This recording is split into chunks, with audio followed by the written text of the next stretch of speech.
우리가 지난 1, 2월 동안에는 새롭게 변화되는 교회와 성도가 되기 위해서 우리가 품어야 할 꿈, 우리가 바라봐야 할 비전에 대해서 생각을 나누었습니다. 말씀을 나누었습니다. 그리고 이 꿈과 비전들이 이제 실제적으로 실현되고 또 우리의 삶 가운데 이루어질 수 있도록 하기 위해서 우리가 거룩한 습관, 다른 말로 하면 우리의 삶의 방식, 또 방법, 실제적인 행동 양식들을 어떻게 할 것인가를 생각하고 있습니다.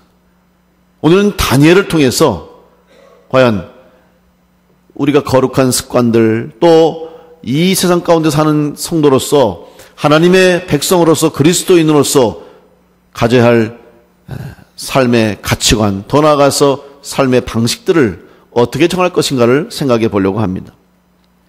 다니엘은 먼저 하나님 앞에 분명한 뜻을 정하고 뜻을 세우고 그 뜻대로 살았던 사람이었습니다. 결국 어떠한 삶을 사느냐는 그 사람이 어떠한 뜻을 가지고 사느냐에 따라 결정되는 것입니다. 뜻을 세운다는 것은 다른 말로 표현하면 삶의 목적을 가지는 것입니다. 목표를 세우는 것입니다. 그래서 어떠한 삶의 목표를 가지고 살아가느냐에 따라서 그 사람의 삶의 모습이 달라지게 되는 것입니다. 먼저 다니엘은 하나님 앞에 올바른 뜻을 정했던 사람인 것을 우리는 알 수 있습니다. 성도가 이 세상 가운데 살기 위해서 가장 먼저 세워야 할 뜻은 하나님의 뜻, 다시 말하면 하나님 마음에 합한 삶을 살도록 뜻을 세워야 합니다. 뜻을 정한다, 마음을 결정하는 것이죠. 우리 마음속에 결단하고 결정을 내리는 것입니다. 올해 시작하시면서 여러분 나름대로 결정한 목표가 있을 것이고 결단한 삶의 목표가 분명히 있을 것입니다. 그것을 바르게 정하는 것이 중요합니다. 바로 하나님 앞에서 하나님의 뜻을 이루겠다고, 하나님의 뜻대로 살겠다고 목표를 정하고 살 때 그 목표를 이뤄가다 보면 우리의 삶에, 우리의 인생의 목적들도, 목표들도 하나씩 성취하면서 살아갈 수 있는 겁니다. 그러나 오직 성공만이 목적이요, 물질만이 목적이고 돈 버는 것이 최고고 돈이 내 인생의 전부라고 생각하고 살다 보면 결국 더 소중하고 더 귀한 것들을 놓치고 잃어버릴 수밖에 없는 불행한 결과를 초래하게 되는 것이죠. 자식보다도 자기의 명예가 소중해서 자식을 학대하고 자식이 자기 인생에 걸림돌이 된다고 때리고, 그래서 결국 죽으니까 그 자식을 숨겨두고 있다가 발각되는 불행한 일들, 안타까운 일들. 무엇 때문에 그렇게 자식이 미운지, 물론 자기가 낳은 자식이 아니라고 해도 자기의 자녀일 텐데, 자기가 길러야 할 책임 있는 부모인데, 엄마인데, 아빠인데, 그 아이가 잘못해봤자 얼마나 잘못했겠습니까? 결국 자기의 마음에 분노와 자기 속에 있는 잘못된 생각들, 악한 생각들을 통제하지 못하고 결국 폭력으로, 더 나아가서 생명을 빼앗는 그런 죽음까지 몰고 가는 불행한 일들을 하게 되는 것이죠. 올바른 뜻을 정하지 못했기 때문에 이런 일들이 생기는 것입니다. 우리는 다시 한번 성도로서, 하나님의 자녀로서 내가 이 세상 살면서 추구해야 하고 내가 내 인생의 목적과 목표를 세우고 최선을 다하여 살아갈 수 있도록 뜻을 세우기 전에 먼저 다시 한번 나는 하나님의 백성으로, 또 신앙인으로 하나님이 주신 뜻을 온전히 내가 가지고 있는가를 돌아볼 때 우리의 삶의 목표들도 아름다운 열매로 채워지게 될 것입니다. 오늘 다니엘은 지금 자기의 삶의 인생에 어떻게 보면 남들보다 훨씬 더 좋은 여건에 있었습니다. 비록 나라를 잃고 나라가 없는 그런 상황 가운데 적국의 왕궁에 와서 잡혀있는 신세요, 또 거기서 살 수밖에 없는 신세였지만 인간적으로 보면 다른 사람들보다 훨씬 더 나은 환경 속에서 좋은 음식을 먹고 또 앞으로 그의 인생도 훨씬 더 미래가 희망이 있는 그런 환경에 있었죠. 남들이 부러워할 수밖에 없는 상황이었습니다. 그런데 다니엘은 그런 상황 속에서 지금 자기의 인생에 어떻게 보면 인간적으로 성공하고 자기의 꿈을 이룰 수 있는 좋은 기회를 놓칠 수 있는 위험한 행동을 하고 있습니다. 왕궁에 속해 있는 사람은, 왕궁에 거하는 사람은 다 왕이 주는 음식을 먹을 수밖에 없습니다. 왕궁에서 주는 대로 음식을 먹어야 됩니다. 그게 왕궁의 법도입니다. 그런데 다니엘은 그 왕의 명령 또 왕의 법도를 거스르는 행동을 합니다. 왕의 진미와 또 왕이 마시는 포도주, 이것을 거부하는 거예요. 오히려 남들이 먹지 못하고 먹고 싶어 하고 먹고 싶어도 먹지 못하는 그러한 귀한 음식들을 거부하는 겁니다. 이유가 무엇입니까? 그것은 바로 왕궁에서 그 당시에 제공되는 모든 음식들은 사람들에게 나눠지고 왕에게 바쳐지기 전에 반드시 제사를 드리고 그린 후에 사람들에게 나눠지게 됩니다. 이것이 그 당시에 바벨론의 법이었습니다. 결국 우상 앞에서, 우상 신상 앞에서 제사를 드리고 나눠진 음식들, 이것들을 하나님을 믿는 신앙인으로서 다니엘은 받을 수가 없었던 것입니다. 그래서 그는 거부합니다. 그리고 채소와 물을 달라고 요청하고 있는 것입니다. 그가 뜻을 정한 것은 바로 하나님께서 주신 말씀, 하나님 뜻대로 살겠다고 하는 뜻을 정했기 때문에 그 뜻에 맞지 않는 것은 단호하게 거부했던 것을 볼 수 있습니다. 우리도 세상을 살면서 때로는 세상 법칙, 또 세상의 방식, 세상의 흐름에 거스르는 행동을 해야 할 때가 있습니다. 잘못된 방식, 잘못된 세상 사람들의 유행, 또 옳지 못한 사람들의 판단, 가치관, 이런 것들 앞에서 우리는 자신 있게 담대하게 아니오라고 말할 수 있어야 됩니다. 남들이 하니까 그냥 나도 따라가야지. 또 그렇게 하는 것이 내가 성공하는 방법이니까, 또 그렇게 해야만 나도 살 수 있으니까 라고 하면서 세상의 흐름에 휩쓸려서, 세상의 조류에 휘말려서 떠다닌다고 한다면 우리는 온전한 하나님의 자녀로, 그리스도인으로 끝까지 믿음을 지키는 삶을 살 수가 없는 것입니다. 다니엘은 분명하게 하나님의 말씀의 뜻을 정하고 하나님의 법대로 살려고 결단을 했습니다. 그래서 뜻을 정했다 하는 것이죠. 근데 오늘 한글 성경에 보면 8절에 다니엘은 뜻을 정하여 왕의 음식과 그가 마시는 포도주로 자기를 더럽히지 아니하리라, 이렇게 결심했다고 그랬는데 여기 하나 빠져있는 단어가 있습니다. 한글 성경에는 나와 있지 않지만 이 제일 처음 문장, 다니엘이 뜻을 정했다고 하는 이 첫 문장에 그러나라고 하는 단어가 빠져 있어요. 영어 성경에 보면 but, 그러나라고 문장이 시작됩니다. 무슨 말입니까?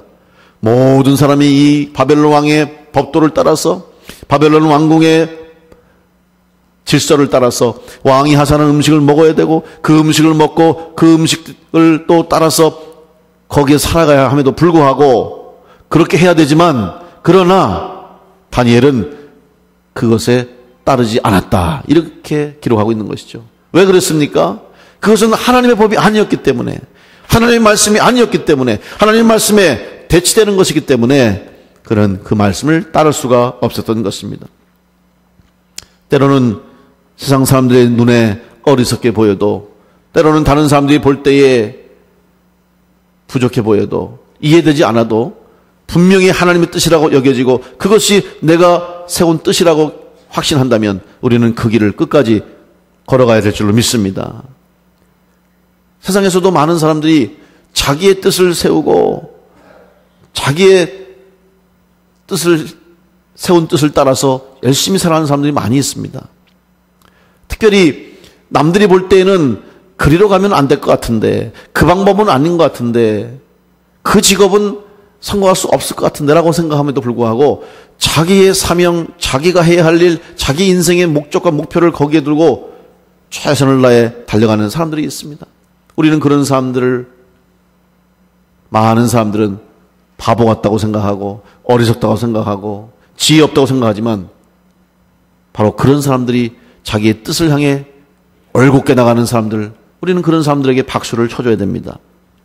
오늘 우리의 신앙이 때로는 세상에서 볼 때, 세상 사람들이 볼 때는 잘못된 길로 가는 것 같고 오히려 어리석은 사람처럼 보인다 할지라도 다니엘처럼 우리가 하나님께서 주신 뜻을 붙잡고 뜻을 올바르게 정할 때 우리는 그 뜻을 품고 한 걸음 한 걸음 걸어나가므로 마지막 결국 끝까지 생명의 면류관을 받는 그 순간까지 이 믿음의 길을 바르게 걸어가게 될 줄로 믿습니다. 주변의 사람들이 또 주변에서 어떠한 소리가 어떠한 유혹이 들린다 할지라도 그 뜻을 포기하지 말고 그 뜻을 정하고 붙잡고 마지막까지 끝까지 걸어갈 수 있는 귀한 성도들이 되시기를 간절히 축원합니다. 두 번째는 이 뜻을 정한 후에 걸어가는 과정 속에서 우리는 함께 걸어갈 수 있는 사람들을 만나야 합니다. 함께 뜻을 정하는 것이 중요한 것입니다. 다니엘의 주변에는 하나님이 기뻐하시는 삶을 위해서 뜻을 정한 친구들이 있었습니다. 하나냐, 미사엘, 아사랴, 사드락, 메삭, 아벳느고 이 세 명의 친구들이 다니엘과 함께 뜻을 정하고 그 길을 걸어갔습니다. 어떠한 핍박과 환경의 어려움과 고난이 있었다 할지라도 그들은 절대로 그 하나님이 주신 법을 어기지 않으려고 결단하고 뜻을 세웠습니다. 그래서 생명의 위협을 느낄 정도로 어려움을 만났어도 혼자가 아니었기에 그들은 서로 힘을 합할 수가 있었습니다. 교회는 공동체입니다. 혼자서 교회를 세울 수가 없어요. 반드시 교회는 성도들의 모임이 됩니다. 성도들의 모임으로부터 교회가 시작되는 거예요. 예수님께서 십자가 달려 돌아가신 이후에 사흘 만에 부활하시고 40일 동안 부활하신 몸을 가지고 제자들에게 보이시고 성도들에게 보이시면서 부활의 확신을 주셨고 그리고 복음을 증거하시고 부탁하셨습니다. 이 복음을 땅끝까지 전하라. 땅끝까지 내 증인이 되라. 그리고 하늘에 오르시면서 마지막 하신 말씀이 내가 너에게 보혜사 성령을 줄 것이니 성령을 받고 성령 받아서 성령의 능력으로 세상에 복음을 전하라는 사명을 주셨습니다. 그래서 그 말씀을 붙잡고 제자들과 성도들이 마가의 다락방에 모여서 열흘을 기도했습니다. 열흘째 되던 오순절날 성령이 비둘기같이 그들에게 임하시고 그들이 불의 혀처럼 갈라지고 은혜 받고 방언하고 능력받고 확신받아서 그들이 흩어져서 복음을 전하게 됩니다. 그리고 가는 곳마다 교회를 세우게 되는 역사가 일어나는 것이죠. 바로 교회는 성도들의 모임으로부터 예배하기 위해 모이고 기도하기 위해 모이고 하나님의 뜻을 이루기 위해 모인 성도들이 모인 곳에서 역사가 이루어지고 교회가 세워지는 거예요. 그래서 교회는 공동체입니다. 목사 혼자 교회를 세울 수가 없고 성도 혼자서 교회를 세울 수가 없어요. 목사와 교역자들과 성도들이 한마음 한뜻 되어서 함께 하나님이 주신 뜻을 위해서 충성하고 헌신할 때 교회가 세워지고 복음의 역사가 열매들이 맺혀지게 되는 것입니다. 여러분 함께 하나님이 주신 뜻 땅끝까지 이르러 증인되라고 하신 예수님께서 우리에게 주신 사명을 감당할 수 있도록 함께 힘을 모아서 뜻을 세워나갈 수 있는 우리 교회 성도들이 되시기를 간절히 축원합니다. 혼자는 힘들지만 함께 할 때 힘을 얻는 거예요. 사드락, 메삭, 아벳느고라고 하는 세 명의 친구들 때문에 다니엘은 힘을 얻을 수 있었습니다. 오늘 우리의 신앙의 여정에도 이러한 영적인 친구들이 필요해요. 영적인 좋은 동역자들이 있어야 돼요. 우리는 인간이기 때문에 때로는 좌절할 수도 있고 때로는 포기하고 싶은 마음이 들 때도 있습니다. 우리의 약한 마음이에요. 그래서 마귀와 사단들은 성도들의 마음을 늘 흔듭니다. 그래서 마음을 든든히 지키라. 성경에 우리들의 마음을 지키라고 말씀합니다. 왜냐하면 마음이 무너지면 우리의 신앙도 무너지고 우리의 육체, 우리의 영혼도 무너지는 거예요. 마귀는 항상 우리의 마음부터 공격하는 거 아닙니까? 그렇기 때문에 약해진 마음이 생길 때 옆에서 다시 용기를 주고 다시 권면하고 힘을 주는 친구와 동역자가 있으면 우리는 시험에 들지 않고 다시 일어설 수가 있는 거예요. 사랑하는 충주남북의 모든 성도님들은 이러한 좋은 영적인 친구들이 여러분 주변에 있어서 함께 하나님께서 주신 뜻을 이뤄나갈 수 있는 다니엘과 같은 믿음의 승리자가 되시기를 간절히 축원합니다. 그러기 위해서는 여러분이 그런 좋은 친구가 되어야 할 줄로 믿습니다. 내 주변에는 왜 그런 사람들이 없지? 내 주변에는 왜 그런 좋은 친구들이 없지? 그렇게 말하기 전에 나는 좋은 친구가 되고 있는가? 나는 다른 사람 누군가에게, 다른 성도 누군가에게 나는 그런 좋은 다니엘의 새 친구와 같이 영적인 좋은 동역자가 되고 있는가? 또는 내가 그들에게 좋은 영적인 친구로서 교제를 할 수 있는가를 한번 돌아보아야 할 것입니다. 그리고 내 주변에 그런 친구들을 여러분 만들어 가시기 바랍니다. 혹시 여러분 주변에 여러분의 마음을 오히려 흔들어대고 여러분의 신앙을 오히려 미혹해하고 여러분 믿음의 길을 가는데 방해하는 그런 혹시 친구들이 있다면 여러분 멀리 할 수 있어야 돼요. 흔히 유유상종이라고 합니다. 사람들끼리 서로 어울리는데 마치 자석을 대면 자석에 탁탁 금속들이 붙듯이 끼리끼리 어울리는 것이 우리의 삶입니다. 그래서 같은 생각하는 사람끼리 모이게 돼 있고 같은 일을 하는 사람끼리 어울리게 돼 있고 또 같은 뜻을 가진 사람들이 힘을 합하게 돼 있어요. 중독된 사람들을 고치는 프로그램을 하다 보면 사람들이 중독에서 벗어나기 위해서 알코올 중독, 또 금연하거나 또 마약, 도박 이런 여러 가지 인생을 망치게 하는 그러한 중독으로부터 이제 치료받는 과정에 보면 제일 먼저 해야 할 일이 그 일을 함께 했던 사람들로부터 떨어지는 거예요. 함께 도박했던 사람들, 함께 술 먹었던 사람들, 함께 마약했던 사람들, 그 사람들과 관계를 단절하는 것부터 시작해야 됩니다. 그렇지 못하면 함께 만나면 또 다시 예전의 생활로 돌아갈 수밖에 없는 거예요. 바로 그것이 주변에 어떤 사람과 어울리냐 하는 중요한 문제라고 하는 것입니다. 신앙생활도 마찬가지입니다. 여러분 주변에 좋은 친구들, 좋은 영적인 성도들, 좋은 영적인 멘토들을 많이 여러분들이 만나시고 또 좋은 교제를 가짐으로 다니엘처럼 새 친구와 함께 뜻을 정하여서 하나님의 뜻을 끝까지 지킬 수 있도록 여러분 좋은 영적인 교제를 세워나가는 우리 교회와 성도들이 되시기를 간절히 축원합니다. 마지막으로 뜻을 정하고 그 뜻을 세우고 뜻대로 살아가기 위해서는 다니엘은 하나님의 은혜를 구했습니다. 아무리 다니엘이 분명한 결심과 결단을 하고 하나님의 말씀에 순종하겠다고 각오를 한다 할지라도 하나님의 은혜가 없이는 그 뜻을 이뤄나갈 수가 없기 때문입니다.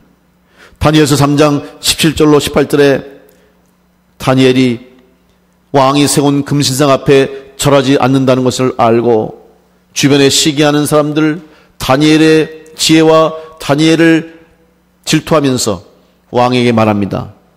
저 다니엘과 친구들, 유대인들이 왕께서 만드신 금신상 앞에 절하지 않습니다. 왕의 명령을 듣지 않습니다. 왕이 진노합니다. 분노해서 왕의 말대로 순종하지 않는 사람들은 타는 풀무불에 던지게 하는 벌을 내립니다. 그럼에도 불구하고 다니엘은 하나님의 말씀에 따라서 하나님의 세운 뜻에 따라서 금신상 앞에 절하지 않습니다. 다니엘은 이렇게 고백합니다.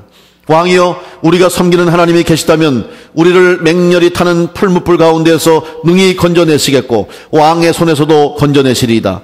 그렇게 하지 아니할지라도 왕이여, 우리가 왕의 신들을 섬기지도 아니하고 왕이 세우신 금신상에게 절하지도 아니할 줄을 아옵소서.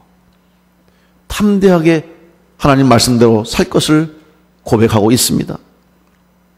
어떻게 이렇게 고백합니까? 이것은 하나님의 은혜를 믿었기 때문입니다.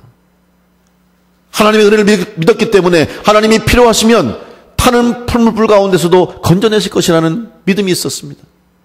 그리고 설령 타는 풀무불 속에서 죽을지언정 하나님이 거기서 구해주지 않으신다 할지라도 거기서 타서 죽는 것이 하나님의 뜻이라면 그 뜻대로 내가 죽겠습니다. 이것이 다니엘의 고백이에요. 왜 그렇습니까? 무조건 살려주세요. 하나님 살려주시지 않으면 안 됩니다.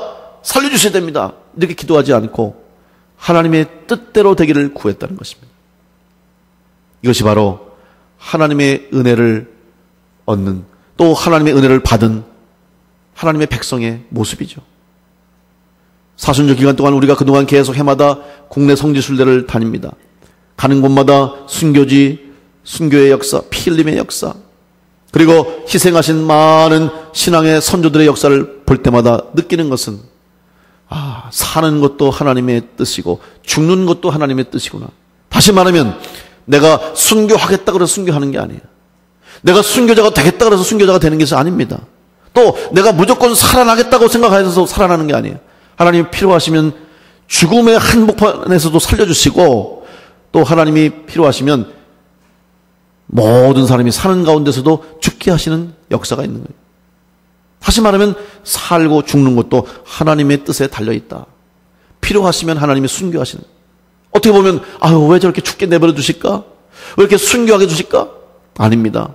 순교제의 역사를 다녀오면 순교자 한 사람 때문에, 피 흘린 한 사람 때문에 얼마나 많은 생명들이 나중에 열매를 얻고 그 사람들이 다시 복음을 알게 되고 구원을 얻게 되고 살아나는 역사가 있는지 알 수가 없어요.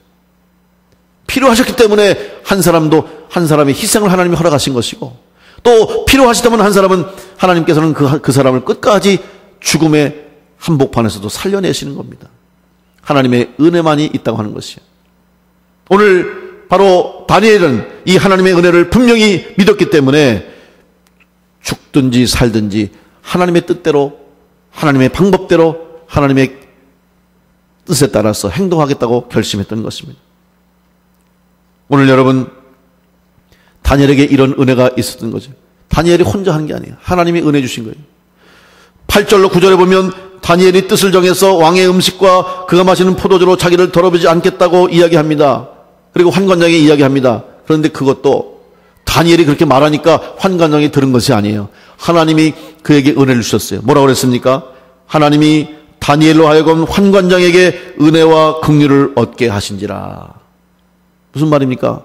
다니엘을 감독하고 다니엘을 지도하려 할 환관장이 자기 마음대로 하는 것이 아니고 하나님께서 은혜를 주셔서 그의 마음이 움직여진 거예요. 결국 다니엘의 주변 사람까지도 하나님께서 만져주시고 움직여주신 것을 알 수가 있습니다.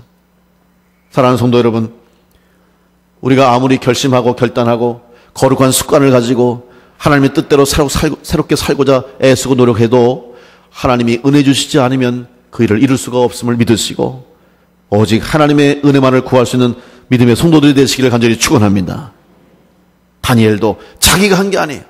물론 결단하고 결심하고 끝까지 그 길을 가겠다고 걸어간 것 귀한 일이고 소중한 일이고 대단한 일이지만 그 과정에도 역시 하나님이 은혜로 도와주셨기 때문에 다니엘이 그 뜻을 이룰 수가 있었음을 꼭 기억하시고, 이번 한 해, 아니 더 나아가서 여러분의 일평생 하나님의 뜻대로 살아가겠다고 다짐하고 그 길을 걸어가겠다고 뜻을 정하신 여러분의 뜻이 온전히 이루어질 수 있도록 하나님의 은혜를 구하는 기도하는 성도가 되시기를 간절히 축원합니다. 다니엘은 기도의 사람 아닙니까?